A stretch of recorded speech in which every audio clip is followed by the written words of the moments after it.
İzmir'de ortaokul öğrencileri, Doğadan Yaşama Somut Olmayan Kültürel Miras Projesi kapsamında düzenlenen etkinliklerle doğa ile kültür arasındaki bağı, atölye çalışmalarıyla keşfetti.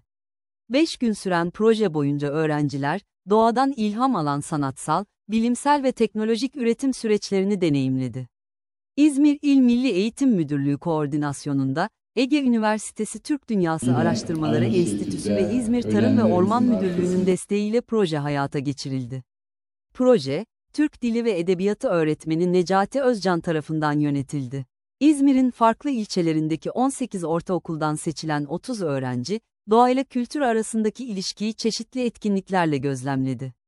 İzmir İl Milli Eğitim Müdürlüğü ve Menemen'deki açılış programıyla başlayan etkinlikler, Kemalpaşa Nazarköy, Ödemiş Bilgi ve Konak Şehit Ömer Halis Demir Bilsem'de devam etti.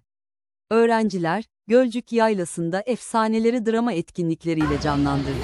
Kemalpaşa'da Kazak Çadırı'nda Şemsi Güljakupova'nın Dombra performansı izlendi.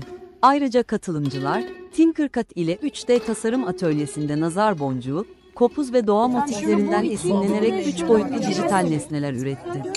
Kök boya üretimi, atölyesinde geleneksel boyama tekniklerini uygulayan öğrenciler, doğadan elde edilen renklerin ekolojik önemini öğrendi.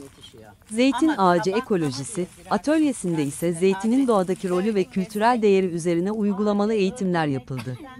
Öte yandan, doğayı koruyan masallar, halk takvimi, karagöz, tesip, nazar boncuğu, ipek böcekçiliği ve dokumak gibi farklı atölyelerde de doğadan ilham alan üretim süreçleri gerçekleştirildi.